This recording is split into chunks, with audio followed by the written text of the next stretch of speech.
Welcome to the University of Virginia. I know there's a lot of folks here from out of town, and we appreciate your coming. We are very fortunate to have today with us my friend and mentor, Randy Pausch. I first met Randy at 1992 when I became a professor here at UVA, and I was lucky enough to recognize Randy's greatness early on, and his honesty, courage, and grace were very striking even back then. As a mentor, Randy has been sort of a cross between Yoda, Captain Kirk, and Jim Carrey. And his unique combination of wisdom and leadership and humor has taught me many important life lessons over the years. Randy always gave me and everybody else honest advice that was untainted by political correctness, and in fact sometimes untainted by politeness even. But I appreciated that greatly, because as a mentor, that's exactly what you want. And I owe a lot of my success to him, and he's been a perfect mentor. There's an old saying that talent does what it can, but genius does what it must. And Randy's genius has been a valuable asset to me and to many, many others over the years. His sharp wit has made us laugh many, many times, and still does. And Randy repeatedly reminded us that those who think that you can't have a lot of fun while getting an education probably don't know much about either. Indeed, Randy has raised the level of fun in education to an entirely new dimension. And we will forever be grateful to him for doing so and for the wonderful value that he added to our lives.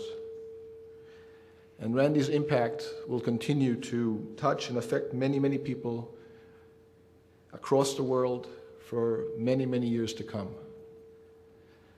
And now I would like to introduce our Dean of Engineering, Jim Aylor, which has a few more things to say about Randy.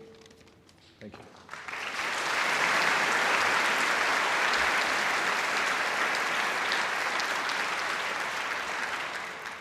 Wow. It's really great to see everyone here. And we're School of Engineering and Applied Sciences really excited that you've come to help us honor our colleague and friend, Randy Pausch. My understanding is that every seat is filled, so we really do appreciate everyone being with us. What I want to do right now is just give you a little bit of background on Randy. I know a lot of you know about him either directly or indirectly, but then I want to make a couple of announcements that are special to us here at the University of Virginia and the School of Engineering, and special in terms of an initial announcements of things that are going to happen. Randy received his BS degree in computer science from Brown University in 1982 and his PhD in computer science from Carnegie Mellon University in 1988. Directly from CMU, he joined the faculty of computer science at the University of Virginia, where he successfully was granted tenure. During his time at Virginia, he established a major research activity in the general area of human-computer interaction. Probably more importantly, he was a dedicated educator and served as a mentor for many students and many of his colleagues. One of the most important and most successful initiatives while at Virginia was the ALICE software project, a computer animation design tool which has proven very effective at getting and keeping middle school girls interested in computers. In fact, thanks to an agreement with Electronic Arts, the next version of ALICE will use the 3D characters and animation from The Sims, the most popular PC video game in history. This is an outstanding accomplishment for Randy, but even more important, it will be a major contribution to efforts to increase literacy in computer science. On behalf of Bob Pianta, Dean of the Curry School of Education, and myself, I am pleased to announce that the University of Virginia Young Woman Leaders Program a well-established mentoring program of the University of Virginia Women's Center and the Curry School of Education that pairs at-risk middle school girls with college women with the goal of boosting the self-esteem and leadership skills of both groups, is now planning to incorporate Alice into its mentoring program through a collaborative effort with the Department of Computer Science. This initiative will allow both the middle school girls and their college mentors to receive exposure to computing concepts through design of three-dimensional animated virtual worlds. This will impact several important fronts, all near and dear to Randy's heart, including encouraging young women to enter technology fields, helping at-risk groups, and building cross-disciplinary bridges. The university is honored to be able to incorporate Randy's great legacy into this worthwhile endeavor. At Carnegie Mellon, Randy co-founded the Entertainment Technology Center, an activity based on the principle of having technologists and non-technologists work together on projects that produce artifacts that are intended to entertain, inform, and inspire. He has also worked for a period with Walt Disney's Imagineering. I'm also pleased to let you know that Disney-owned publisher Hyperion has just announced plans to publish a book about Randy called The Last Lecture, which will be co-authored by Randy and Wall Street journalist reporter Jeff Zaslow. Throughout everything Randy does, there is an infectious and inspiring enthusiasm. That spirit is intact today, even though he is facing a very difficult time. A husband and the father of three, Randy is a smart, funny, courageous man. I am thankful that he chose to spend this day with us, and I'm honored to welcome him back to the University of Virginia grounds. And now, please join me in welcoming Professor Randy Pausch.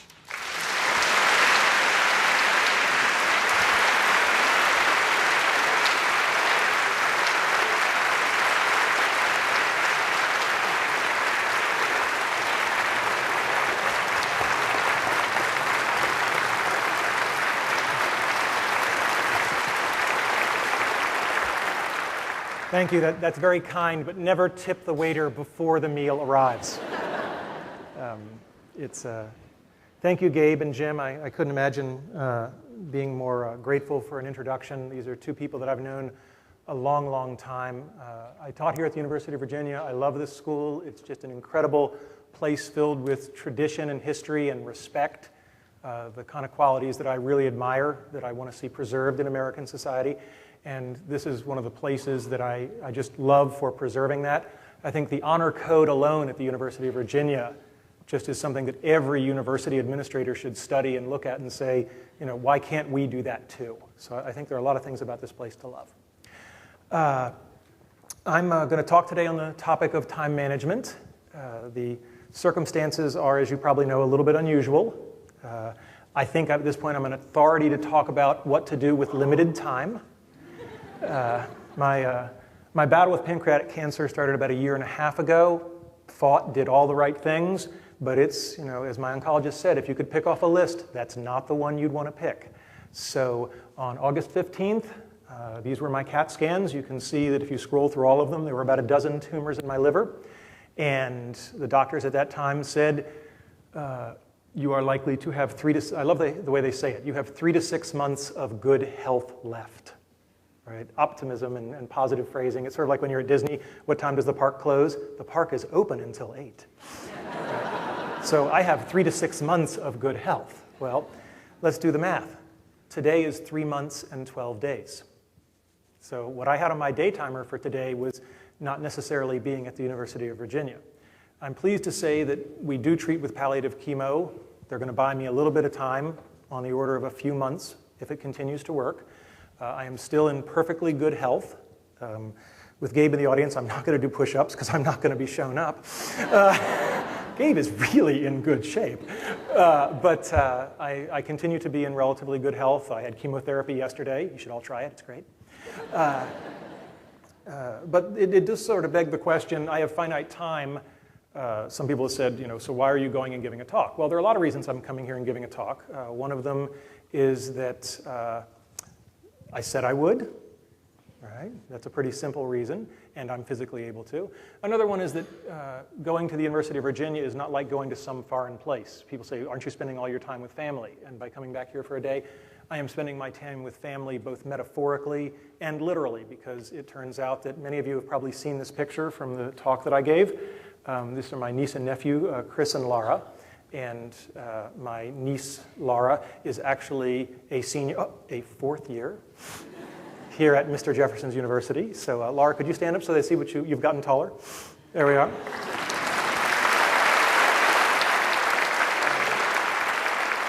And I couldn't be happier to have her here at this university. And the other person, so that's Laura, the other person in this picture is Chris. Chris, if you could stand up so they see you've gotten much taller.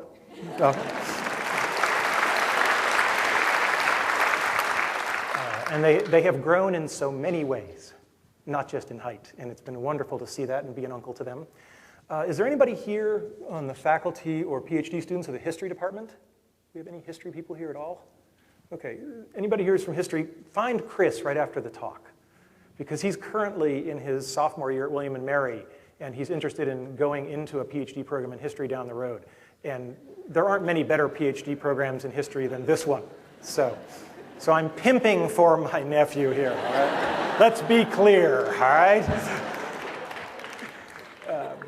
So what are we going to talk about today? We're going to talk about, this is not like the lecture that you may have seen me give before. This is a very pragmatic lecture. And one of the reasons that I had agreed to come back and give this is because Gabe had told me that, and many other faculty members had told me that they had gotten so much tangible value about how to get more done. And I truly do believe that time is the only commodity that matters. So this is a very pragmatic talk, and it is inspirational in the sense that it will inspire you by giving you some concrete things you might do to be able to get more things done in your finite time.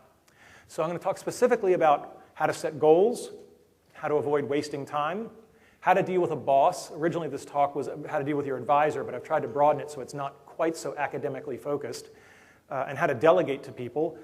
Some specific skills and tools that I might recommend to help you get more out of the day, and to deal with the real problems in our life, which are stress and procrastination. I mean, if you can lick that last one, you're probably in good shape.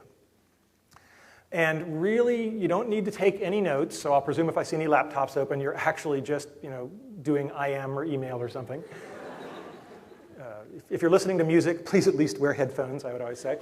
But all of this will be posted on my website. And just to make it really easy, if you want to know when to look up, any slides that have a red star on them are the points that I think you should really make sure that you got that one. All right? And conversely, if it doesn't have a red star, well, all right. So the first thing I want to say is that Americans are very, very bad at dealing with time as a commodity. We're really good at dealing with money as a commodity. I mean, we're, as a culture, very interested in money, and how much somebody earns is a status thing and so on and so forth. But we don't really have time elevated to that. People waste their time, and it just always fascinates me. And one of the things that I noticed is that very few people equate time and money, and they're very, very equatable. So the first thing I started doing when I was a teacher was asking my graduate students, well, how much is your time worth an hour? Or if you work at a company, how much is your time worth to the company? What most people don't realize is that if you have a salary, let's say you make $50,000 a year, it probably costs that company twice that in order to have you as an employee, because there's heating and lighting and other staff members and so forth. So if you get paid $50,000 a year, you are costing that company, they have to raise $100,000 in revenue. And if you divide that by your hourly rate, you begin to get some sense of what you are worth an hour. And when you have to make trade-offs of, should I do something like write software, or should I just buy it, or should I outsource this, having in your head what you cost your organization an hour is really kind of a staggering thing to change your behavior, because you start realizing that, wow, if I free up 3 hours of my time, and I'm thinking of that in terms of dollars, that's a big savings. So start thinking about your time and your money almost as if they are the same thing. And of course, Ben Franklin knew that a long time ago. So you got to manage it. And you got to manage it just like you manage your money. Now, I realize not all Americans manage their money. That's what makes the credit card industry possible. And apparently mortgages, too. So, but most people do at least understand. They don't look at you funny if you say, well, can I see your monetary budget for your household? In fact, if I say your household budget, you presume that I'm talking about money, when in fact the household budget I really want to talk about is probably your household time budget. At the Entertainment Technology Center at Carnegie Mellon, students would come in, and during the orientation I would say, this is a master's program, everybody's paying full tuition, and it was roughly $30,000 a year. And the first thing I would say is, if you're going to come into my office and say, I don't think this is worth $60,000 a year, I will throw you out of the office. I'm not even going to have that discussion. And of course, they would say, oh God, this Pausch guy's a real jerk. And they were right. But what I then followed on with was, because the money is not important. You can go and earn more money later. And what you'll never do is get the 2 years of your life back. So if you want to come into my office and talk about the money, I'll throw you out. But if you want to come into my office and say, I'm not sure this is a good place for me to spend 2 years, I will talk to you all day and all night, because that means we're talking about the right thing, which is your time, because you can't ever get it back. A lot of the advice I'm going to give you, particularly for undergraduates, how many people in this room are undergraduates, by show of hands? Okay, good. Still young. A lot of this, what did Hans and Franz on Saturday Night Live, if you're old enough? Hear me now, but believe me later, right? A lot of this is going to make sense later, and one of the nice things is Gabe has volunteered to put this up on the web. I understand that people can actually watch videos on the web now. So this is... So a lot of this will only make sense later, and when I talk about your boss, if you're a student, think about that as your academic advisor. If you're a PhD student, think of that as your PhD advisor. And if you're watching this and you're a young child, think of this as your parent, because that's sort of the person who is in some sense your boss. And the talk goes very fast, and as I said, I'm very big on specific techniques. I'm not really big on platitudes. I mean, platitudes are nice, but they don't really help me get something done tomorrow. The other thing is that one good thief is worth 10 good scholars. And in fact, you can replace the word scholars in that sentence with almost anything. All right? So almost everything in this talk is to some degree inspired, which is a fancy way of saying lifted, from these two books. And I found those books very useful, but it's much better to get them in a distilled form. So what I've basically done is collected the nuggets for your behalf. I like to talk about the time famine. I think it's a nice phrase. Does anybody here feel like they have too much time? Okay, nobody. Excellent. And I like the word famine because it's a little bit like thinking about Africa. I mean, you can airlift all the food you want in to solve the crisis this week, but the problem is systemic, and you really need systemic solutions. So a time management solution that says, oh, I'm going to fix things for you in the next 24 hours is laughable, just like saying I'm going to cure hunger in Africa in the next year. You need to think long-term, and you need to change fundamental underlying processes because the problem is systemic. We just have too many things to do and not enough time to do them. The other thing to remember is that it's not just about time management. That sounds like a kind of a lukewarm, a talk on time management. That's kind of, milquetoast. But how about if the talk is, how about not having ulcers? All right? That catches my attention. So a lot of this is life advice. This is how to change the way you're doing a lot of the things and how you allocate your time so that you will lead a happier, more wonderful life. And I loved in the introduction that you talked about fun. Because if I've brought fun to academia, well, it's about damn time. I mean, if you're not going to have fun, why do it? Right? That's what I want to know. I mean, life really is too short. If you're not going to enjoy it, people who say, well, I've got a job, but I don't really like it. And I'm like, well, you could change. Well, that would be a lot of work. You're right. You should keep going to work every day doing a job you don't like. Thank you. Good night. Right? So the overall goal is fun. My middle child, Logan, is my favorite example. I don't think he knows how to not have fun. Now, granted, a lot of the things he does are not fun for his mother and me. But he's loving every second of it. And he doesn't know how to do anything that isn't ballistic and full of life. And he's going to keep that quality, I think. He's my little Tigger. And I always remember Logan when I think about the goal is to make sure that you lead your life. I want to maximize use of time, but really that's the means, not the end. The end is maximizing fun. People who do intense studies and log people and videotape them and so on and so forth say that the typical office worker wastes almost 2 hours a day All right? Their desk is messy, they can't find things, miss appointments, unprepared for meetings, they can't concentrate. Does anybody in here, by show of hands, ever have any sense that one of these things is part of their life? Okay, I think we've got everybody. So this is a universal thing, and you shouldn't feel guilty if some of these things are plaguing you, because they plague all of us. They plagued me for sure. And the other thing I want to tell you is that it sounds a little cliched and trite, but being successful does not make you manage your time well. Managing your time well makes you successful. If I have been successful in my career, I assure you it's not because I'm smarter than all the other faculty. I mean, I'm looking around and looking at some of my former colleagues. I mean, I see Jim Cahoon up there. I am not smarter than Jim Cahoon, okay? You know, I constantly look around the faculty at places like the University of Virginia or Carnegie Mellon, and I go, damn, these are smart people, right? And I snuck in. But what I like to think I'm good at is the meta skills, because if you're going to have to run with people who are faster than you, you have to like find the right ways to optimize what skills you do have. So let's talk first about goals, priorities, and planning. Anytime anything crosses your life, you've got to ask, this thing I'm thinking about doing, why am I doing it? Almost no one that I know starts with the core principle of, there's this thing on my to-do list, why is it there? Because if you start asking, well, why is, I mean, again, my kids are great at this. That's all I ever hear at home is, why? Why? Why? Right? And sooner or later, they're going to stop saying why, and they're just going to say, okay, I'll do it. Right? So ask, why am I doing this? What is the goal? Why will I succeed at doing it? And here's my favorite. What will happen if I don't do it?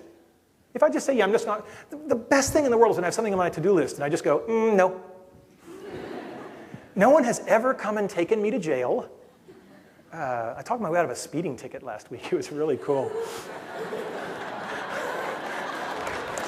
It's like the closest I'm ever going to be to attractive and blonde. And I told the guy, you know, why we had just moved and so on and so forth, and he looked at me and he said, well, for a guy who's only got a couple of months to live, you sure look good. And I just pulled up my shirt to show the scar, and I said, yeah, I look good on the outside, but the tumors are on the inside. You know, he just ran back to his cruiser. And so that's one positive law enforcement experience for me.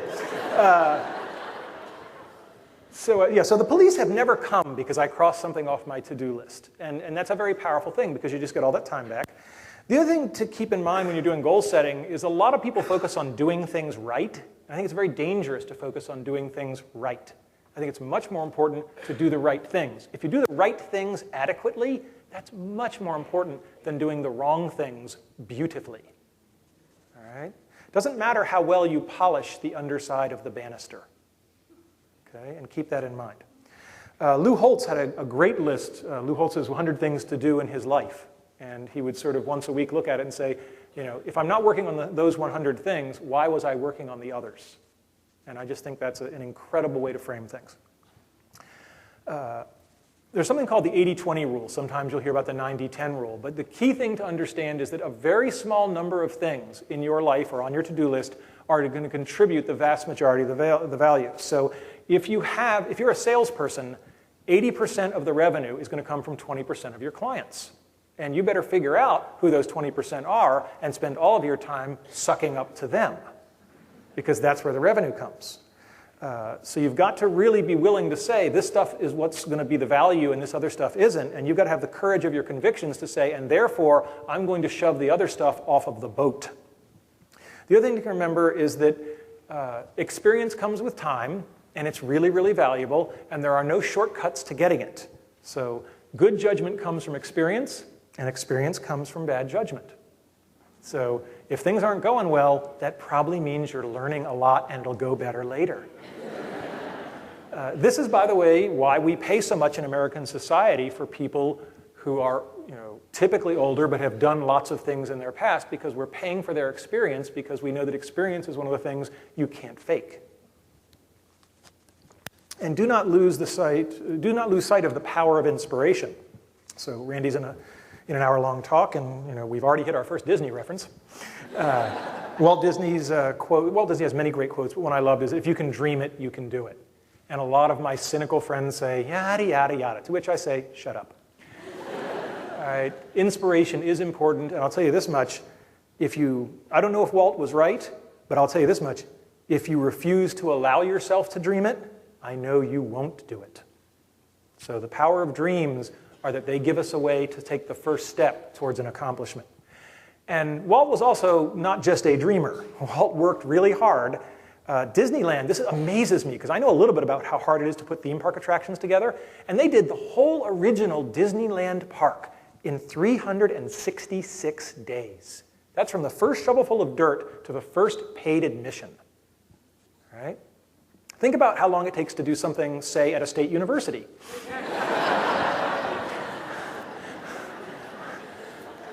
By comparison. So it's just fascinating. When someone once asked Walt Disney, how did you get it done in 366 days? He just deadpanned, we used every one of them. All right? So again, there are no shortcuts. There's a lot of hard work in anything you want to accomplish. All right. Planning is very important. One of the time management cliches is planning to fail. Failing to plan is planning to fail. And planning has to be done at multiple levels. I have a plan every morning when I wake up and I say, what do I need to get done today? What do I need to get done this week? What do I need to get done each semester? That's sort of the time quanta because I'm an academic. And that doesn't mean you're locked into it. People say, well, yeah, but things are so fluid. I'm going to have to change the plan. And I'm like, yes, you are going to have to change the plan. But you can't change it unless you have it. And the excuse of I'm not going to make a plan because things might change is just this paralysis of I don't have any marching orders. So have a plan, acknowledge that you're going to change it, but have it so you have the basis to start with. To-do lists. How many people here right now, if I said, can you produce it, could show me their to-do list? Okay, not bad, not bad. The key thing with to-do lists is you have to break things down into small steps. I literally, once on my to-do list when I was a junior faculty member here at the University of Virginia, I put, get tenure. That was naive. And I looked at that for a while and I said, oh, that's really hard. I don't think I can do that. My children, Dylan and Logan and Chloe, particularly Dylan, is at the age where he can clean his own damn room, thank you very much. But he doesn't like to. And Chris is smiling because I used to do this story on him, but now I've got my own kids to pick on. But Dylan will come to me and say, I can't pick up my room. It's too much stuff. He's not even a teenager, and he's already got that move, And I say, well, can you make your bed? Yeah, I can do that. Okay, can you put all the clothes in the hamper? Yeah, I can do that. And you do 3 or 4 things, and then it's like, well, Dylan, you just cleaned your room. I cleaned my room, right? And he feels good. He is empowered. And everybody's happy. And of course, I've had to spend twice as much time managing him as I could have done it by myself, but that's okay. That's what being a boss is about, is growing your people, no matter how small or large they might be at the time. The last thing about to-do lists or getting yourself going is if you've got a bunch of things to do the ugliest thing first. There's an old saying, if you have to eat a frog, don't spend a lot of time looking at it first. And if you have to eat 3 of them, don't start with the small one.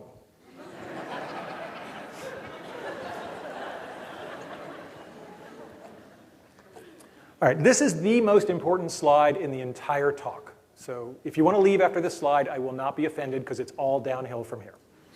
And this is blatantly stolen. This is Stephen Covey's great contribution to the world. He talks about it in the 7 Habits book. Imagine your to-do list. Most people sort their to-do list either, the order that I got it, throw it on the bottom, or they sort it in due date list, which is more sophisticated and more helpful, but still very, very wrong. So looking at the 4-quadrant to-do list, if you've got a quadrant where things are important, and due soon, important and not due soon, not important and due soon, and not important and not due soon, all right, which of these 4 quadrants do you think, upper left, upper right, lower left, lower right, which one do you think you should work on immediately? Upper left. You are such a great crowd. Okay. And which one do you think you should probably do last? Lower right. And that's, that's easy. That's obviously number 1. That's obviously number 4. But this is where everybody, in my experience, gets it wrong.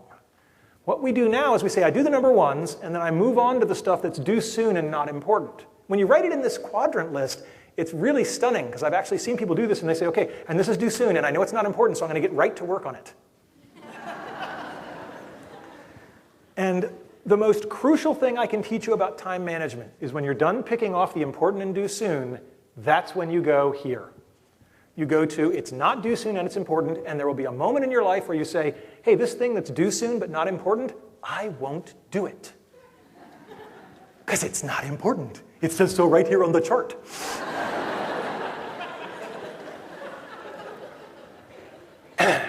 And magically, you have time to work on the thing that is not due soon but is important, so that next week it never got a chance to get here because you killed it in the crib.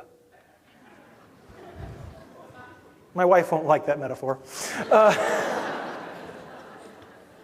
But you you solve the problem of something that's due next week when you're not under time stress because it's not due tomorrow. And suddenly you become one of those Zen-like people who just always seem to have all the time in the world because they've figured this out.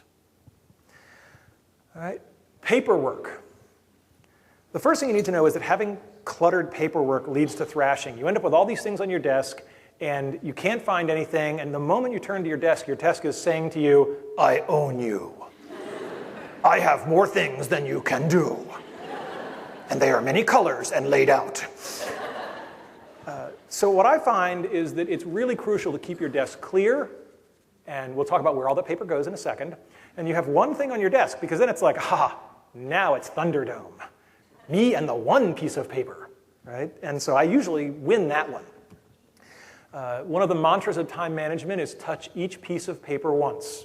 You get the piece of paper, you look at it, you work at it, and I think that's extremely true for email. How many people here, well, I'm going to take it for granted that everybody here has an email inbox. How many people right now have more than 20 items in their email inbox? Oh, I'm in the right room. Your inbox is not your to-do list. And my wife has learned that I need to get my inbox clear. Now, sometimes this really means just filing things away and putting something on my to-do list. But remember, the to-do list is sorted by importance. But does anybody here have an email program where you can press the sort by importance button? You know, it's amazing how people who build software that really is a huge part of our life and getting work done haven't a clue. And that's not a slam on any particular company. I think they all have missed the boat. And I just find it fascinating. Because everybody I know, or most people I know, have this inbox that, all right, I got to ask, how many people have more than 100 things in their email inbox? Oh, I'm just not going to keep going. This is too depressing. So you really want to get the thing in your inbox, look at it and say, I'm either going to read it right now or I'm going to file it and put an entry in my to-do list. And that's just a crucial thing, because otherwise, every time you go to read your email, you're just swamped, and it's just as bad as the cluttered paper. You're all trying to figure out how that heading goes with that picture. A filing system is absolutely essential. And I know this because I married the most wonderful woman in the world, but she's not a good filer. But she is now. Because after we got married and we moved in together and we resolved all the other typical couple things, I said, we have to have a place where our papers go, and it's in alphabetical order. And she said, well, that sounds a little compulsive. And I said, okay, honey. So I went out to IKEA, and I got this big, nice, way too expensive, big wooden, fake mahogany thing with big drawers. So she liked it because it looked kind of nice.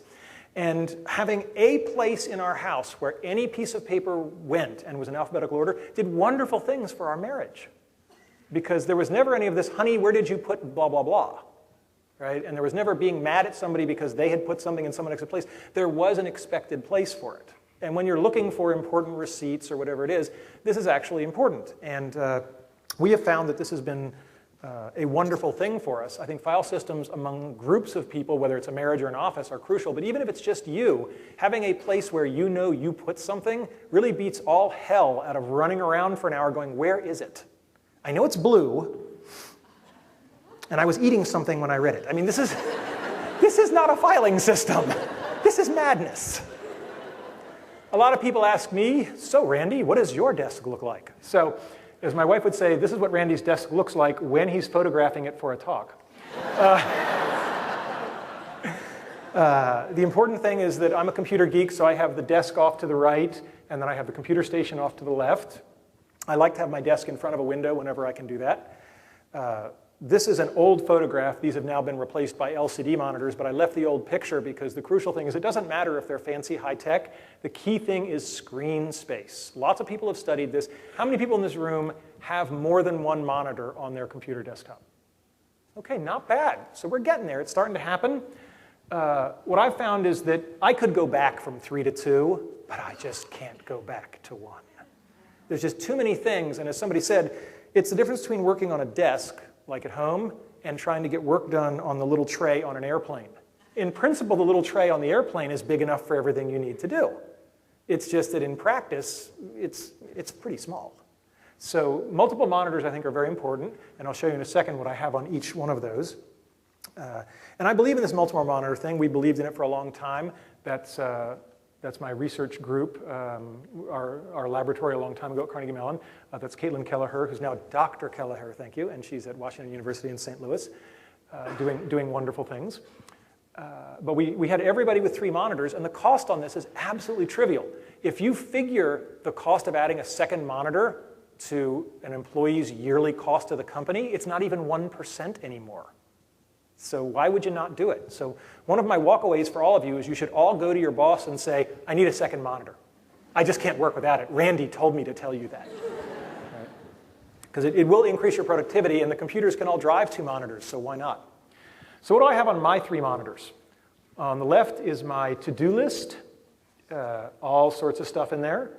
And my system, we're all idiosyncratic, my system is that I just put a number 0 through 9, and I use an editor that can quickly sort on that number in the first column. But the key thing is it's sorted by priority. In the middle is my mail program. Note the empty inbox. And I try very hard. I sleep better if I go to sleep with the inbox empty. When my inbox does creep up, I get really testy. So my wife will actually say to me, I think you need to clear the inbox. On the third one is a calendar. This is from a number of years ago, but that's kind of like what my days would be. I used to be very heavily booked. And I don't care which software you use. I don't care which calendar you use. I don't care if it's paper or computer. Whatever works for you, but you should have some system whereby you know where you're supposed to be next Tuesday at 2 o'clock. Because even if you can live your life without that, you're using up a lot of your brain to remember all that. And I don't know about you, but I don't have enough brain to spare to use it on things I can have paper or computers do for me. So back to the overview. On the desk itself, let's zoom in a little bit. Look, I have the one thing I'm working on at the time. I have a speakerphone. This is crucial. How many people here have a speakerphone on their desks? Okay, not bad, but a lot more people don't. Speakerphones are essentially free. And I spend a lot of time on hold, and that's because I live in American society where I get to listen to messages of the form, your call is extremely important to us. Watch while my actions are cognitively dissonant from my words.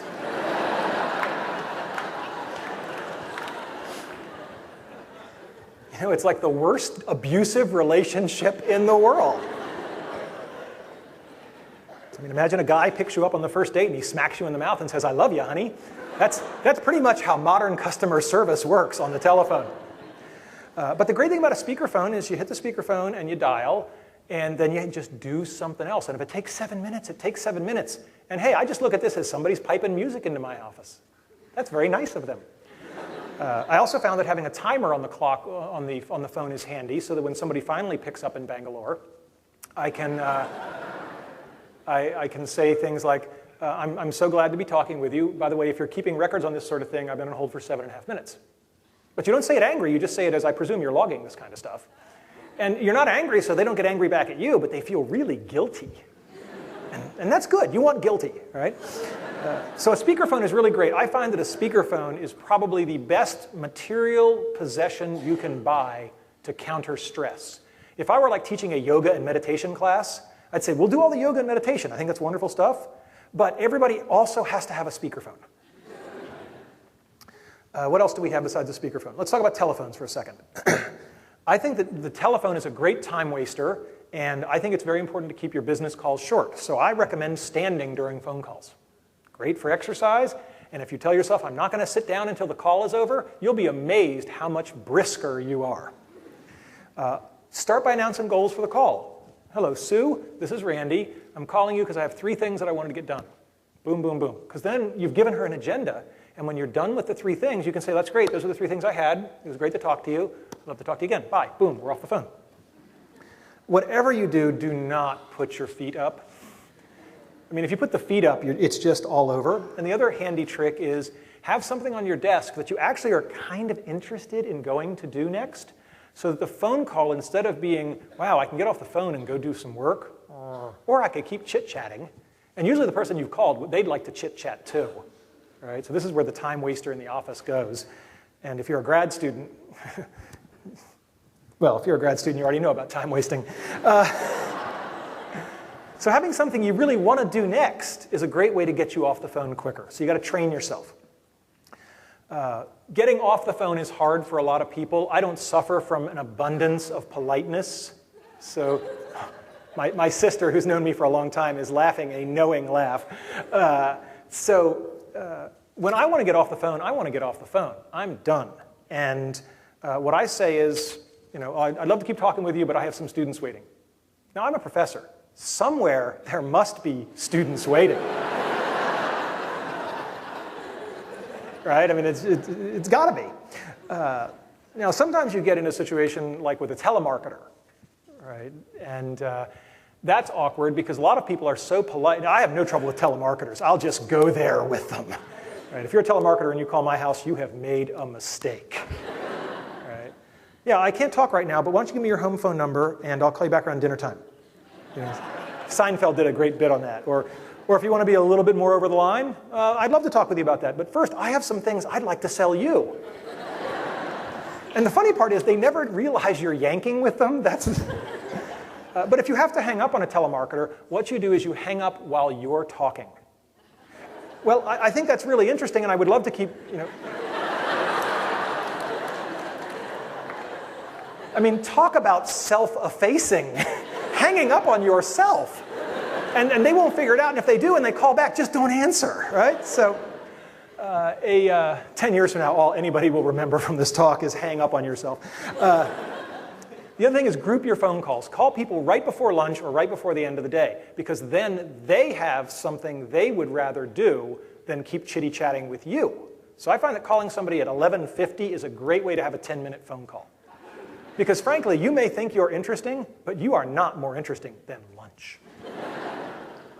I have become very obsessive about phones and using time productively, so I just think that everybody should have something like this. I don't care about fashion, so I don't have Bluetooth, and I have this big ugly thing. Hi, I'm Julie from Time Life, right?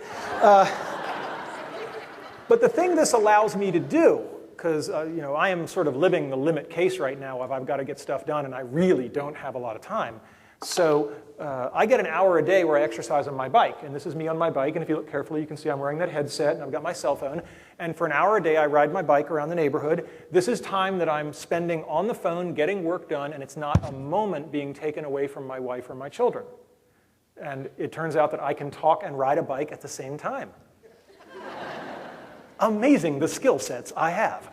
So it works better in warm weather climates, but I have just found that having a headset frees me up. Even if it's just around the house, you wear a headset, you can fold laundry. It's an absolute twofer. And I just think telephones should have headsets, and someday we will all have the Borg implant, and it will be a non-issue. What else is on my desk? I have sort of one of those address stampers because I got tired of writing my address. I have a box of Kleenex. In your box at work, if you're a faculty member, you have to have a box of Kleenex. Because if it, Jim is laughing, right? At least if you teach the way I do, there will be crying students in your office. And what I found to diffuse a lot of that is that I would have CS352 or whatever written on the side of the Kleenex box. And I would turn it as I handed it to them. And they would take the Kleenex and they would be like, oh, I said, yeah, it's for the class. You're not alone. So having Kleenex is very important. And thank you cards. On I'll now ask the embarrassment question, and I don't mean to pick on you, but it just points things out so well. By show of hands, who here has written a thank you note that is not a quid pro quo? I don't mean, oh, you gave me a gift, I wrote you a thank you note. And I mean a physical thank you note with a pen and ink and paper, not email, because email's better than nothing, but it's that much better than nothing. Okay? How many people here have written a thank you note in the last week? Not bad. I do better here than at most places, because it is UVA. Chivalry is not that. But that's how many people in the last month? How many people in the last year? The fact that there are a non-trivial number of hands not up for the year means that anybody who's in this audience, his parents are going, ooh, that was my kid. Thank you notes are really important. They're a very tangible way to tell someone how much you appreciated things. I have thank you notes with me, and that's because I'm actually writing some later today to some people who've done some nice things for me recently. And you say, well, God, do you have time for that? And I'm like, yes, I have time for that, because it's important. Even in my current status, I will make time to write thank you notes to people. And even if you're a crafty, weaselly bastard, you should still write thank you notes, because it makes you so rare that when someone gets a thank you note, they will remember you. Right? It seems like the only place that thank you notes are really taken seriously anymore is when people are interviewing for jobs. They now sometimes write thank you notes to the recruiters, which I guess shows a sign of desperation on the part of the recent graduates. But thank you notes are a wonderful thing, and I would encourage all of you to go out and buy a stack at your local dime store and have them on your desk so that when the moment seizes you, it's right there. And I leave my thank you notes out on the desk, readily accessible. And as I've said before, gratitude is something that can go beyond cards. When I got tenure here, I took my whole research team down to Disney World on my nickel for a week. And I believe in large gestures, but it was a lot of fun. I wanted to go too, right? I didn't send them without proper chaperoning, after all. What else? I have a paper recycling bin, and this is very good because it helps save the planet, but it also helps save my butt. So when I have a piece of paper that I would be throwing away, I put it in that bin, and that takes, I don't know, a couple of weeks to get filled up and then actually sent somewhere else. And so what I've really done here is I've created sort of the Windows Macintosh trash can you can pull stuff back out of. It works in the real world, too. And about once a month, I go ferreting through there to find the receipt that I didn't think I'd ever need again that I suddenly need. And it's extremely handy. I suspect that if I were giving this talk in 10 years, I would say I just put it in the auto scanner. Right? Because I find it almost inconceivable that 10 years from now, first off, that a lot of the stuff would be paper in my hands anyway. But if it were paper, that I would have any notion of doing anything other than putting it on the desk where it goes zip and it's already scanned because it touched the desk. Right? This kind of stuff is not really hard to do. So I think that's what's going to happen. And of course, I have a phone book, notepad. I can't live without Post-it notes. Right? And the view out the window of the dog. Because the dog reminds me that I should be out playing with him. When I got married, I married into a family. I got a wife and 2 beautiful dogs. There's the other one. Could you help me with the debate I've had with my wife? By show of hands, how many people would semantically say the dog is on the couch? Nobody. Thank you. Thank you. Because the dog was not allowed on the couch. And my wife came in one day. And anyway, thank you for agreeing with me. It makes me feel very good. So the dog is wonderful. The dogs have long gone on, but they are still in our hearts and our memories, and I think of them every day, and they're still a part of my life. I've presented to you how I do my office, how I do things. It's not the only way. One of the best assistants I've ever met was a woman named Tina Cobb, and she has a completely different system. She's a spreader. All right? If you think about it, there's a method to her madness. Everything here is exactly 1 arm's radius from where she sits. It's like a 2-armed octopus. And she got so much stuff done, and I never presume to tell somebody else how to change their system if their system is working. Tina was much more efficient than I was. So, I would just say, look, do what works for you. And everybody has to find the system for themselves. But you've really got to think about what makes me more efficient. Let's talk about office logistics. In most office settings, people come into each other's offices and proceed to suck the life out of each other. If you have a big, cushy chair in your office, you might as well just slather butter all over yourself and send yourself naked into the woods for the wild animals to attack you. I say make your office comfortable for you and optionally comfortable for others. So no comfy chairs.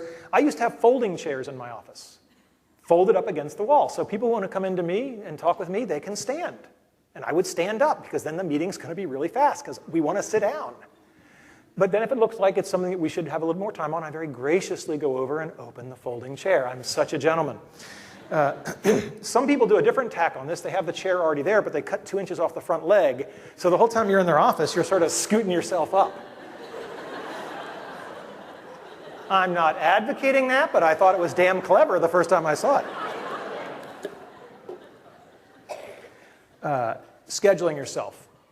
Verbs are important. You do not find time for important things. You make it. And you make time by electing not to do something else. There's a term from economics that everybody should hold near and dear to that heart, and that term is opportunity cost.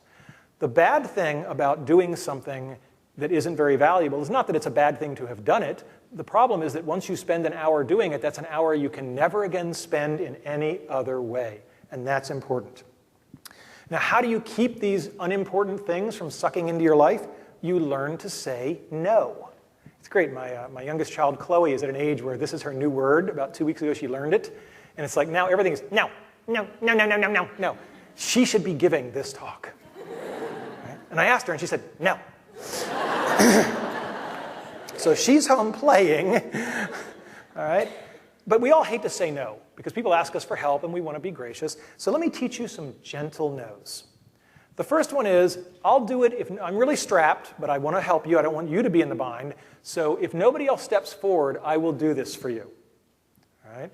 Or I'll be your deep fallback, but you have to keep searching for somebody else. Now, you will find out about the person's character at that moment, because if they say, great, I got my sucker, and they stop looking, then they have abused the relationship. But if they say, that's great, my stress level is down at 0, because now I know it's not going to be a disaster, but I'm going to keep looking for somebody for whom it's less of an imposition. That's a person that will get lots of this sort of support. Okay? When I was in graduate school, we did a moving party with 4 people. A lot of moving parties carry heavy objects. We had 4 people. We should have had 12. It was a long day. And after that, I adopted a new policy. I said, from now on, when somebody says, will you help me move, I'll say, how much stuff you got? And they would tell me, and I'd say, that sounds like about 8 people. If you give me the names of 7 other people that'll be there, I'll be there. And I never again was at a moving party that went for 14 hours in January in Pittsburgh. Everybody has good and bad times. A big thing about time management is find your creative time and defend it ruthlessly. Spend it alone, maybe at home if you have to, but defend it ruthlessly. The other thing is find your dead time, schedule meetings, phone calls, exercise, mundane stuff, but do stuff during that where you don't need to be at your best. And we all have these times. And the times are not at all intuitive. I discovered that my most productive time was between 10 p.m. and midnight, which is really weird, but it's sort of this, for me, it's just this burst of energy right before the end. Let's talk about interruptions. An interruption, there are people who measure this kind of stuff, who have stopwatches and clipboards, and what they say is that an interruption takes typically 6 to 9 minutes, but then there's a 4 to 5 minute recovery to get your head back into what you're doing. And if you're doing something like software creation, you may never get your head back there. The cost can be infinity. But if you do the math on that, 5 interruptions blows a whole hour. So you've got to find ways to reduce both the frequency and the length of these interruptions. One of my favorites is turn phone calls into email. If you phone my office at Carnegie Mellon and it says, hi, this is Randy, please send me email. Again, I presume everybody here has email. How many people here, when a new message comes in, does your computer go ding or make some other noise? Do we still have people doing that? What the heck is wrong with you people? And I love the fact that computer scientists just know nothing about anything. So for years, by default, all these packages out of the box would go ding every time you get a new piece of email. So we had taken a technology explicitly designed to reduce interruption, and we'd turned them into interruptions. So you just got to turn that off. The whole point of email is you go to it when you're ready, not you're sitting around like Pavlov's dog saying, oh, maybe I'll get another email. In the same way you try to not interrupt other people, I save stuff up, so I have boxes for Tina or for my research group meeting, and I put stuff in those boxes, and then once a week or however often when the box gets full, I walk down the hall and I interrupt that person one time and say, here are the 8 things I have for you. How do you cut things short? Because people always want to spend more time than you want to spend. Well, you can say, look, somebody interrupts you and says, got a few minutes, and I say, well, I'm in the middle of something right now. And that tells them, I'm interrupting it, I'm going to do it quickly, but I've got to get back to that.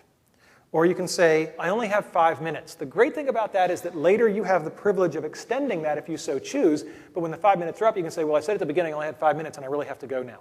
So it's a very socially polite way to bound the amount of time on the interaction. If somebody's in your office and they don't get it, now I'm not saying that as a computer scientist I have an inordinate amount of time to opportunity to interact with people with no social skills.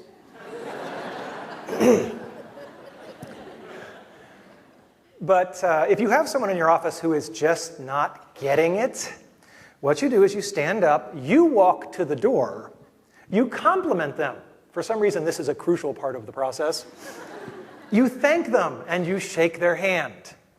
And if they still don't leave, which is pretty much a guarantee that you're dealing with someone from my tribe, then you're in the doorway, you just keep going. What I have found is that people don't like it when you look at your watch while you're talking with them. So what I do is I put a wall on the clock right behind them so it's just off axis from their eyes, and I can just kind of glance over a little bit when I need to see what time it is. It's a very nice way to get me information without being rude to them. Time journals. Time is the commodity. You better find out where your time is going. So monitor yourself and update it throughout the day. You can't wait till the end of the day and say, what was I doing at 10:30? Because our memories aren't that good. So what you do, and I really hope that technology within another 5 years or so will be so good that the time journals can be created automatically, or at least some facsimile of it. But until then, what we do is we monitor it ourselves. So this is what an empty time journal would look like. The details aren't important, but the key thing is that when you fill it in, you've got a bunch of categories and what I was doing. And you can do this very informally, but you get a lot of real data about where your time went. And it's always very different. Anybody who's done monetary budgeting, you look at it and you go, wow, I didn't know I was spending that much on dry cleaning or restaurants. It's always a fascinating surprise. And you always spend more than you think. But with time budgets, you find out that the time is just going wildly differently than you would have imagined. The best example of this I know is Turing Award winner Fred Brooks's time clocks. He's a brilliant computer scientist, but he also has this great array of clocks in his office. And when you go in and talk to him, he says, is this meeting about research or teaching or whatever? And then he flips the appropriate switch. And at the end of the week, he knows exactly where his time went. The man is a genius. When I meet with students, and this is, I think, just as appropriate for people in the workplace, I say, what's your schedule? You have a set of fixed meetings every week. And what you have to do is you have to look at those and identify the open blocks where you're going to waste time. And I can tell you're going to waste time just by looking at it. So in this case, you've got a class where you've got a class at a certain point, and then you've got a gap until the next class. So I've identified those here. And the gaps between classes that in this case last an hour or an hour and a half, this is just prime time to be wasted. So what I always taught my students was make up a fake class. The fake class is go to one specific place in the library during that hour, and when you're sitting there with just you in the library and your books, there's a pretty good chance you might actually study. So don't go and hang out with friends for an hour. Just make that a fake class. Make your own little study hall. It's a simple trick, but it's amazing how effective it is when somebody just explicitly does it. When you've got your time journal data, what do you figure out from that? What am I doing that doesn't need to be done? What can someone else do? I love every day sort of saying, what am I doing that I could delegate to somebody else? My sister is again laughing because she knows who that person was in our youth. What can I do more efficiently? And how am I wasting other people's time? When you get good at time management, you realize that it's a collaborative thing. I want to make everybody more efficient. It's not a selfish thing. It's not me against you. It's how do we all collectively get more done? As you push on the time journal stuff, you start to find that you don't make yourself more efficient at work so you can become some sort of uber worker person. You become more efficient at work so you can leave at 5 and go home and be with the people that you love. People call this work-life balance. For the junior faculty, you may have heard of it in some sort of mythical sense, but it is possible. I found that I worked less. I worked fewer hours after I got married, and I got more done. And I was always fascinated in graduate school that the people who graduated fastest with their PhDs were the people who had a spouse and kids. And I said, how can that be? That's like a built-in boat anchor, right? You know, you got all these other demands on your time, and I'm like a single guy, and I got all the time in the world, and that's the problem. I approach it like I got all the time in the world, so my time isn't precious. When you got a spouse and little kids, your spouse is likely to say things to you like, you better not be in at that grad school more than 40 hours a week, so when you come in, you're not sitting around playing computer games. Not that I ever did that. But when you come in, you're coming in and you're doing work. And I found, like most people, that once I got married and had kids, my whole view of time management really got, I mean, we were playing for real stakes now, because now there are people whose lives are impacted if I'm spending too much time at work. The other thing about time management, it makes you really start to look through a crystalline lens and figure out what's important and what's not. I love this picture. I've blanked out her name, but this says blah, blah, blah, blah, blah. This is a pregnant woman, and it says she is worrying about the effect on her unborn child from the sound of jackhammers. So they're doing construction, and the people here are laughing because they can see that this woman who's so concerned about the jackhammers affecting her unborn child is holding a lit cigarette. You got to get really good at saying, I got to focus my time and energy on the things that matter and not worry about the things that don't. Now, I'm not a medical doctor, and I don't play one on TV, but I'm willing to bet that if I were the fetus, I'd be saying, put the cigarette out, Mom! I can deal with the noise! Alrighty, so in terms of, I want to tell you a little story about effective versus efficient. I actually was going to give this talk a couple of weeks ago, and I talked with Gabe about it, and we were going to come up here because, as a surprise for my wife, her favorite musical group in the whole world is the Police, and has been for a long, long time. They're a wonderful group. And so we said, hey, we're going to drive up to Charlottesville and see them. We managed to get some tickets. And I said, well, honey, well, as long as we're up there, I promised Gabe a long time ago that I wanted to give my time management talk. And she said, okay, because it's about a 3-hour drive, so it's very efficient to couple these two trips together. And about 2 days later, she said, you know, honey, I know how you are with talks. And before you give one for a couple of days, you start to obsess. And as we talked through it, she said, so we're going to go up, and this couple's time away, we'd gotten a sitter to watch the kids, and this couple's time away is going to be eaten up by you obsessing over and preparing this talk. And I thought about it, and I said, okay, so obviously the right solution is we should keep our couple's time. We'll go up, we'll see the concert, you know, we'll have our time together, and I'll just schedule a different day, and I'll go up on a one-day trip, and I'll do the talk. And she said, wow, that was easy. And I was, right, once you frame it in the right way, and you say, yeah, the cost here is that I have to do the drive a second time, but it turns out I'm doing the drive with my nephew Christopher, and we talk, and my mom, it turns out. So the time wasn't even dead time, so there was no loss at all. But the key thing was we said, it's not about efficiency, it's about effectiveness and best overall outcome. And of course, one of the nice things was that we did get to go to the Police concert, and I really want to thank Gabe and Jim Ayler because we really went to the concert. And my wife was very happy. I'm the guy in the back saying, she's not paying any attention to me today. But it was wonderful. And he is a charming gentleman in person. He is absolutely charming. So let's talk about procrastination. There's an old saying, procrastination is the thief of time. Procrastination is hard. And I have a little bit of an insight here for you. We don't usually procrastinate because we're lazy. Sometimes people rationalize their procrastination. They say, well, gee, if I wait long enough, maybe I won't have to do it. Right? That's true. Sometimes you get lucky. All right? And other people say, gee, if I start on it now, I'm just going to spend all the time on it. If I only give myself the last 2 days, I'll do it in 2 days because that's the work expands to fill the time available, Parkinson's law. That's marginally true. But I think the key balance here is to understand that doing things at the last minute is really expensive. And it's just much more expensive than doing it just before the last minute. So if you're doing something and you can still mail it through the US mail, you have suddenly avoided the, oh my God, I've got to do the whole FedEx thing. Now, I love FedEx. FedEx supports our whole universal habit of procrastination. But it also allows us to get stuff there when it really has to be there in a hurry. So that's a wonderful thing. But I think you have to realize that if you push things right up to the deadline, that's where all the stress comes from. Because now you can't reach people. If somebody is out of the office for just 1 day, your whole plan is upset. So you really have to work hard on this kind of stuff. The other thing is that deadlines are really important. We are all essentially deadline driven, so if you have something that isn't due for a long time, make up a fake deadline and act like it's real. And that's wonderful because those are the deadlines when push comes to shove. You can slip them by a couple of days and it's all right, so they're less stressful. If you are procrastinating, you've got to find some way to get back into your comfort zone. Identify why you're not enthusiastic. Whenever I procrastinate on something, there's always a deep psychological reason. Usually it's I'm afraid of being embarrassed because I don't think I'll do it well, or I'm afraid I'm going to fail at it. And sometimes it involves asking somebody for something, and one of the most magical things I've learned in my life is that sometimes you just have to ask, and wonderful things happen, but you just have to, step out and do that. I won the parent lottery. I have just wonderful parents, and my dad unfortunately passed away not too long ago.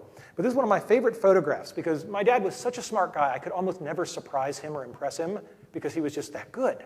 But we were down on a family vacation at Disney World, and the monorails were going by, and we're going to board the monorail. And we noticed that in the front, up here in the cabin, I don't know if you can see it in this picture, but there's an engineer who drives the monorail, and there were actually guests up in there with him, which is kind of unusual. My dad and I were talking about that, and I knew, because I've done some consulting for Disney. My dad's saying, oh, they probably have to be special VIPs or something like that. I said, oh, there is a trick. There is a special way you get into that cabin. And he said, really, what is it? And I said, I'll show you. Dylan, come with me. And Dylan, who's the back of his head you can see there, we walk up and I whisper to Dylan, ask the man if we can ride in the front. And we go up to the attendant and the attendant says, why, yes, you can. And he opens the gate and my dad is just like, I said, I told you there was a trick. I didn't say it was hard. And sometimes all you have to do is ask, and it's that easy. Let's talk about delegation. Nobody operates individually anymore, and you can accomplish a lot more when you have help. However, most people delegate very poorly. They treat delegation as dumping. I don't have time to do this, you take care of it. And then they micromanage, and it's just a disaster. The first thing, if you're going to delegate something to a subordinate, is you grant them authority with responsibility. You don't tell somebody, go take care of this, but if you need to spend any money, you've got to come back to me for approval. That's not empowering them. That's telling them you don't trust them. If I trust you enough to do the work, I trust you enough to give you the resources and the budget and the time and whatever else you need to get it done. You give them the whole package. The other thing is delegate, but always do the ugliest job yourself. So when we need to vacuum the lab before a demo, I bring in the vacuum cleaner and I vacuum it. All right? Do the dirtiest job yourself so it's very clear that you're willing to still get the dirt on your hands. Treat your people well. People are the greatest resource, and if you are fortunate enough to have people who report to you, treat them with dignity, respect, and, to sound a little bit corny, the kind of love that they should have from someone who cares about them and their professional development. And for crying out loud, staff and secretaries are your lifeline. Right? If you don't think you should treat them well because it's a decent thing to do, at least treat them well, because if you don't, they will get you. Right? And they will get you good, and you will deserve it, and I will applaud them. Am I giving a talk on time management with Alf Weaver in the audience? Where is Alf? There he is. That's like talking about surviving the Jonestown flood if Noah's in the audience. One of the things that Alf Weaver taught me is whether it's to a colleague or to a subordinate, if you want to get something done, you cannot be vague. And he said, you give somebody a specific thing to do, a specific date and time. Thursday is not a specific time. Thursday at 3:22 gets somebody's attention. And you give them a specific penalty or reward that will happen if that deadline for that thing is not met. And then he paused and he said, and remember, the penalty or reward has to be for them, not you. Right? I will be screwed over if you don't meet that deadline. Oh, bummer. Right? This is an important point to not get wrong. Challenge people. I've been told that one of the tricks is you delegate until they complain. I don't know about until they complain, but what I've found is that under-delegation is a problem. People are usually yearning for the opportunity to do more. They want to be challenged. They want to prove to you and themselves they can be more capable, so let them. Communication has to be clear. So many times people get upset with their bosses because there's a misunderstanding, and particularly in a time of email, it's so easy to communicate via email. Even if you've had a face-to-face conversation, send a 2-line email just to be specific afterwards. And it's not like we're trying to be all lawyer-like. It's just that, as Judge Wapner said, get it in writing, if you remember the People's Court, And Judge Wapner said, if there isn't a problem, it's not a problem. It didn't take you much time. But if there ever is a problem, well, wait a second, there won't be a problem because there's a written record. And that's the magic. There won't be a confusion because you can't disagree about the written word. Don't give people how you want them to do it. Tell them what you want them to do. Give them objectives, not procedures. Let them surprise you with a way of solving a problem you would never have imagined. Sometimes those solutions are mind-blowing, good or bad. But they're really much more fun than just having them do it the way you would have done it. And you know what? If you're in a university, your job should be to have people smarter than you, i.e. your students, and they will come up with stuff you would never have thought of. The other thing is tell people the relative importance of each task. I meet so many people who say, oh, my boss is an ogre. They gave me 5 things to do. I'm like, well, did they tell you which one was the most important? Oh, yeah. I guess I could ask that. Knowing that if you have 5 things, which are the ones to get done is really important, because if you're flying blind, you got a 20% chance of getting them done in the right order. And delegation can never be done too young. Does everyone see the difference in the 2 pictures? This is my daughter, Chloe. I love her to death, but I want her to grow up to be a wonderful person, and I know the sooner she holds her own bottle, the better. Sociology, beware upward delegation. Sometimes you try to delegate and people try to hand it back to you. One of the best things I ever saw was someone who had a secretary trying to say, I can't do this, you'll have to take it back. And he just put his hands behind his back and took a step backwards. And then he waited. And then eventually the secretary said, or maybe I could find this other solution. And he said, that's wonderful. I'm so proud you thought of that. Right? It was an elegant gesture.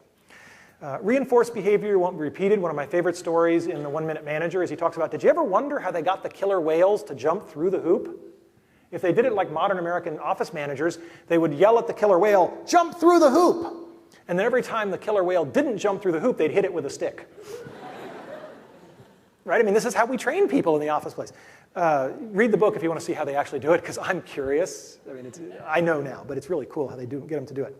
So reinforced behavior won't repeated. When people do things that you like, praise them and thank them. That's worth more than any amount of monetary reward or a little plaque. People really like to just be told straight up, thank you, I really appreciate that you did a good job. The other thing is that if you don't want things delegated back up to you, don't learn how to do them. I take great pride. I don't know how to run photocopiers and fax machines, and I ain't going to learn. Right? That's certainly how I'm not going to spend my remaining time. Meetings. The average executive spends more than 40% of his or her time in a meeting. My advice is when you have a meeting, lock the door, unplug the phone, and take everybody's BlackBerries. Because if it's worth our time, it's worth our time. If it's not worth our time, it's not worth our time. But I don't have any interest in being in a room with 6 people who are all half there, because that's very inefficient. I don't think meetings should ever last more than an hour, with very rare exception. And I think that there should be an agenda. I got into a great habit a couple of years ago when I just started saying, if there's no agenda, I won't attend. And the great thing about that is whoever called the meeting had to actually think before they showed up about why we were supposed to be there, because otherwise it's like, well, why are we here? Because we had a meeting. It's on all of our calendars. It's just a classic Dilbert moment. So most important thing about meetings, and again, this comes from the 1 Minute Manager, 1 minute minutes. At the end of a meeting, somebody has to have been assigned the scribe, and they write down in 1 minute or less what decisions got made and who is responsible for what by when, and then they email it out to everybody. Because if you don't do that, you have your next weekly meeting next week, and you all sit around going, now who was going to do this? Right? It's very inefficient. And it's so fast to just do these 1 minute minutes. Let's talk about technology. People, I'm a computer scientist, so they say, which gadget will make me more time efficient? And I don't have an answer for that. It's all idiosyncratic. But I will tell you that my favorite comment about technology comes from a janitor at the University of Central Florida who said, computers are faster, they just take longer. That's Zen right there. So that's another way of saying only use technology that's worth it. And worth it is end to end, did it make me more efficient? And that depends on how you work, and we're all different. And remember that technology is getting insane. I walked into McDonald's and I ordered, Happy Meal number 2, and they said, would you like a cell phone with that? I went to the grocery store to buy 16 slices of American cheese, and you get Grolier's Encyclopedia. So with 16 slices of cheese, you get all of man's knowledge for free.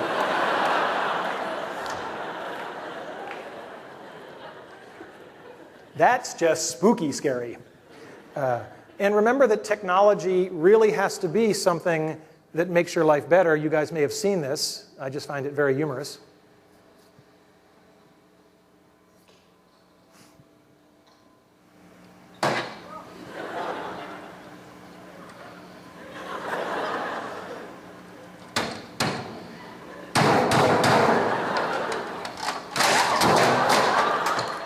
So, only use technology that helps you.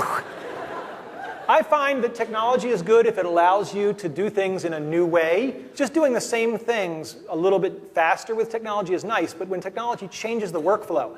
So I was carving pumpkins a few years ago, and this is FM, a good friend of mine, and I don't know if you can see it, but down by her right knee is a pattern, and you lay this pattern over the pumpkin, and you get this little special carving knife, and you can, instead of these amateurish pumpkins like I made, you get this sort of howling at the moon.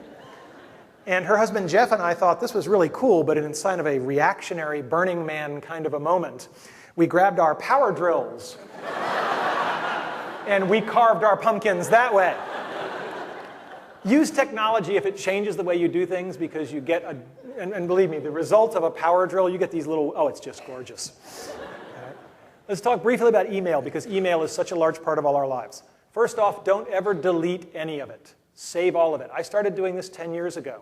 Right? An interesting thing is that all the historians talk about, oh, it's such a shame we don't have people keeping diaries. We don't know what their day is like. I'm like, you fools.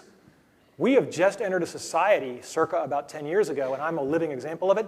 Every piece of my correspondence is not only saved, it's searchable. So if I were, a person of merit, a historian, which is a big stretch, a historian could actually look at my patterns of communication much better than the most compulsive diary writer. Now, we could talk about whether or not I'm being introspective. That's about content. But in terms of quantity, it's great. And of course, you can save your email and you can search it, and it's just wonderful because you can pull back stuff from 5 years ago. So never delete your email.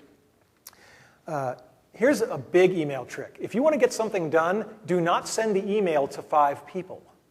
Hey, could somebody take care of this? Every one of those 5 recipients is thinking one and only one thing. I deleted it first. Right? So the other 4 people will take care of this. I don't have to. So you send it to one and only one person. But if you really want it to be done, send it to somebody who can do it. Tell them what, again, Alf Weaver, specific thing, specific time. And then the penalty can be more subtle, like you just CC their boss. All right? And the other thing, and I've had to teach, I had this conversation with every student in my entire career, because they send email, and then they just wait for the person to respond. And I say, if the person has not responded within 48 hours, it's okay to nag them. And the reason it's okay to nag them, because if they haven't responded within 48 hours, the chance that they are ever going to respond is 0. I mean, maybe not 0, maybe that small. But in my experience, if people don't respond to you within 48 hours, you'll probably never hear from them, so just start nagging them. Let's talk about the care and feeding of bosses. There's a phrase, managing from beneath. Because we all know that all bosses are idiots. That's certainly the expression, the sense I've gotten from everybody who has a boss. When you have a boss, write things down. Do that clear communication thing. Ask them, when is our next meeting? What do you want me to have done by then? So you've got sort of a contract. Who can I turn to for help besides you, because I don't want to bother you? And remember, your boss wants a result, not an excuse. General advice on vacations. Phone callers should get 2 options. The first one is, when you're on vacation, the first option is, contact John Smith, not me. I'm out of the office, but this person can help you now if it's urgent. Or call back when I'm back. Why? Because you don't want to come back to a long sequence of phone messages saying, hey, Randy, can you help me get care of this? And then you call them back, and you've been on vacation for a week. They already solved it. And the other thing is that it's not a vacation if you're reading email. All right? Trust me on that. It's not a vacation if you're reading email. I can stay in my house all weekend and not read email, and it's a vacation. But if I go to Hawaii and I've got a BlackBerry, I'm not on vacation. And I know this. When I got married, my wife and I got married, we left our reception in a hot air balloon, which did not have wireless on it. And Dean Jim Morris at the time, we took a month-long honeymoon, which was great, but not really long enough. And Jim Morris said, and I said, I'm not going to be reachable for a month. And Jim said, that's not acceptable. I said, what do you mean it's not acceptable? He said, well, I pay you. So that's the not acceptable part. And I said, oh, okay. And I said, so there has to be a way to reach me. And he said, yes. I said, okay. So if you called my office, there would be a phone answering machine message that said, hi, this is Randy. I'm on vacation. I waited till 39 to get married. And so we're going for a month. And I hope you don't have a problem with that. But apparently my boss does. So he says I have to be reachable. So here's how you can reach me. My wife's parents live in blah, blah, blah town. Here's their names. If you call directory assistance, you can get their number. And then if you can convince my new in-laws that your emergency merits interrupting their only daughter's honeymoon, they have our number. Here's some of my most important advice. We close with some of the best stuff. Kill your television. People who study this say the average American watches 28 hours of television a week. That's almost 3/4 of a full-time job. So if you really want to get time back in your life, you don't have to kill your television, but just unplug it, put it in the closet, and put a blanket over it. See how long it takes you to get the shakes. Turn money into time, especially junior faculty members or other people who have young children. This is the time to throw money at the problem. Hire somebody else to mow your lawn. Do whatever you need to do, but exchange money for time at every opportunity when you have very young children, because you just don't have enough time. It's just too hard. And the other thing is eat and sleep and exercise. Above all else, you always have time to sleep, because if you get sleep deprived, everything falls apart. Other general advice, never break a promise, but renegotiate them if need be. If you've said, I'll have this done by Tuesday at noon, you can call the person on Friday and say, I'm still good to my word, but I'm really jacked up, and I'm going to have to stay and work over the weekend to meet that Tuesday deadline. Is there any way there's any slack on that? And a lot of times they'll say, Thursday's fine, because I really need it Thursday, but I told you Tuesday. Or they'll say, oh, it's no problem, I can have Jim do that instead of you. He has some free time. Now, if they say, no, there's no wiggle room here, you say, that's okay, no problem, I'm still good to my word. All right? If you haven't got time to do it right, you don't have time to do it wrong. That's self-evident. Recognize that most things are pass-fail. People spend way too much time. There's a reason we have the expression good enough. It's because the thing is good enough. And the last thing is get feedback loops. Ask people in confidence. Because if someone will tell you what you're doing right or doing wrong, and they'll tell you the truth, that's worth more than anything else in the whole world. I recommend these two books. Time management is not a late-breaking field. Both these books are old books, but I recommend them highly. And it's traditional to close a talk like this with, here's the things I told you about. I'm not going to tell you the things I told you about. I'm going to tell you the things that you can operationally go out and do today. First thing, if you don't have a day timer or a personal digital assistant, a Palm Pilot or whatever, go get one. Put your to-do list in priority order. You can use the 4 quadrants or do what I do, just put a number 0 to 9, but sort it by priority. And do a time journal. If that's really too much effort, just count the number of hours you watch of television in the next week. That's my gift to you. And the last thing is, once you've got your day timer, make a note for 30 days from today. It's okay if that one goes ding to remind you. And revisit this talk in 30 days. It'll be up on the web, courtesy of Gabe. And ask, what have I changed? And if I haven't changed anything, then we still had a pleasant hour together. If you have changed things, then you'll probably have a lot more time to spend with the ones you love. And that's important. Time is all we have. And you may find one day you have less than you think. Thank you.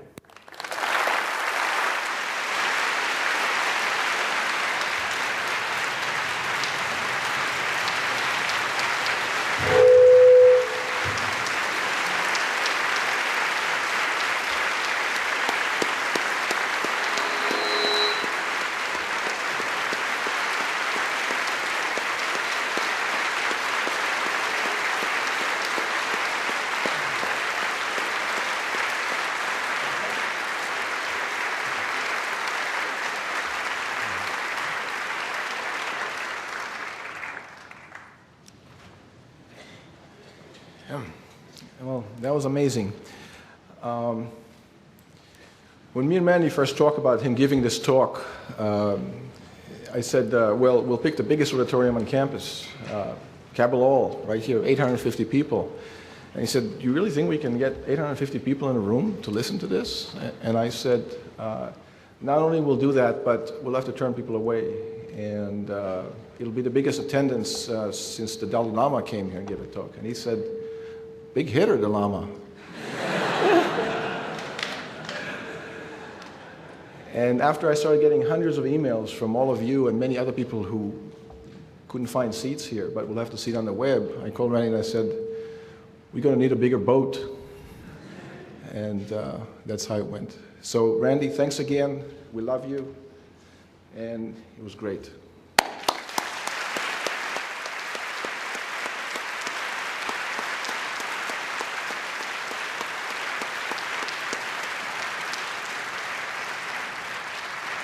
And there's refreshments, teas, and cookies in the lobby, so go out there and have a snack, and we'll see you there.